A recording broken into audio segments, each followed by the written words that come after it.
So I want to talk about that a little bit, about the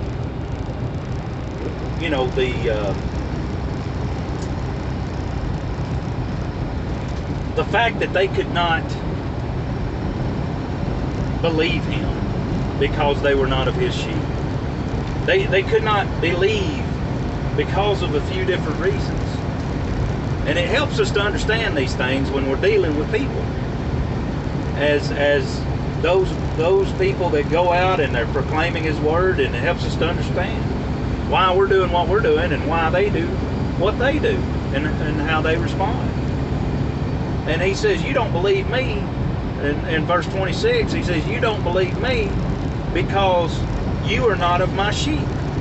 As I said to you, he said, I've told you this several times. You do not believe because you are not of my sheep. You remember back there earlier in John, he says, I'm going away, and where I go, you can't go. You will die in your sins. Now, how did he know that? Because he knew that they were not of his sheep. This is pretty staggering information, and it's gonna sort of rock people's world a little bit, but it's okay. See, one thing we've got to get across to ourselves is this: the Bible, His word does not contradict itself, and it is not a paradox. It is simply what it is. And in your and my simplicity, we can't comprehend it a lot of times. And you have to settle into the fact that he knows those who are his, because that's what he said. Well, you're just not interpolating that correctly. Okay, maybe, absolutely. That is a possibility. But just go read it, and just read it for what it says, and then, come to your own conclusions. But he said, you are not of my sheep, that's why you don't believe. To people. Now, what did they believe? They believed that he had a demon. They believed that he was crazy. One place says that he was you're a madman there in John 10, actually, and you're not of God because you don't do this, that, and the other, which because he didn't do what they do, right? So I want to delve into that just a little bit here. We don't know who are his sheep and who are not his sheep.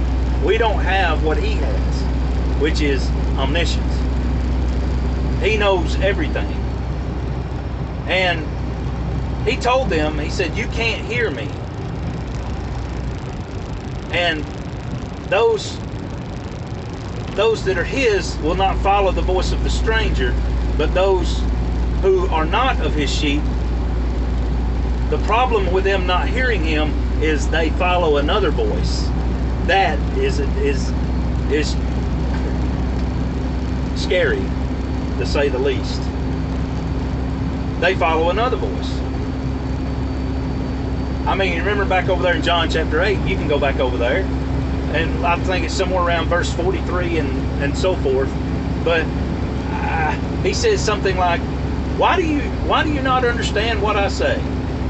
Well, it is because you cannot bear to hear my word. You are of your father, the devil. Your will is to do your father's desire.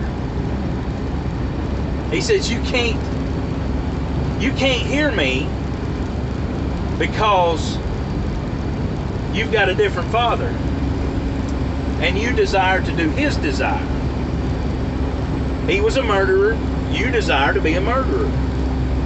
He was a liar. You desire to be a liar. He was the father of all those lies, and that's what you do. So he was telling them, you can't hear me. You cannot hear me because you have a different father. Very terrifying words, but they're simply written down for you and me so that we would hear them and believe and flee from the false shepherd who is lying to us. Because his words are not going to bring life to you, they're going to bring death. And he says, you can't hear me. Basically, you have no affinity for the truth because you are of a different sort.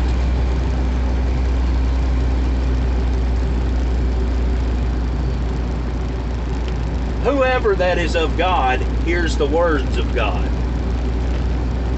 And that's the reason you do not hear his words, is because you are not of God. That's what he told them in John chapter 8. They told him in John chapter 10, they surrounded him and said, tell us plainly, who are you? And he said, I've told you many times. And you don't believe. And then he goes on to say, come on, say it with me. You do not believe because you are not of my sheep. It's not a paradox. I know people are going to say, well, then what do we do? How do we know who to talk to? I mean, if we don't know who are the sheep and who are not his sheep, that is a burden for us. Our job is to sow the word, scatter the seeds of the word all over the earth. Whoever he puts us in front of, whoever he sends us to, we give them his word.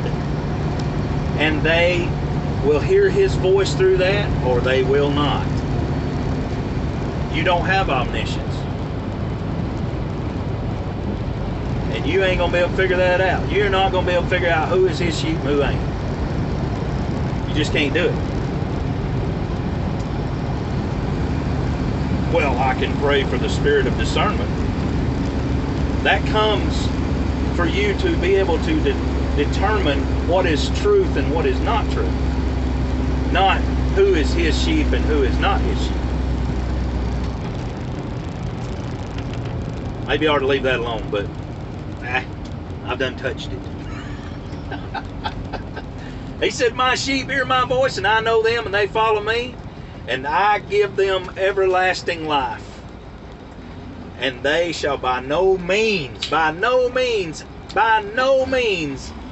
ever perish. And no one shall snatch them out of my hand. Somebody might say, well, are you saying you can't lose your salvation? No, I'm not saying that. I'm saying what he said, which is, I give them everlasting life. They will never perish.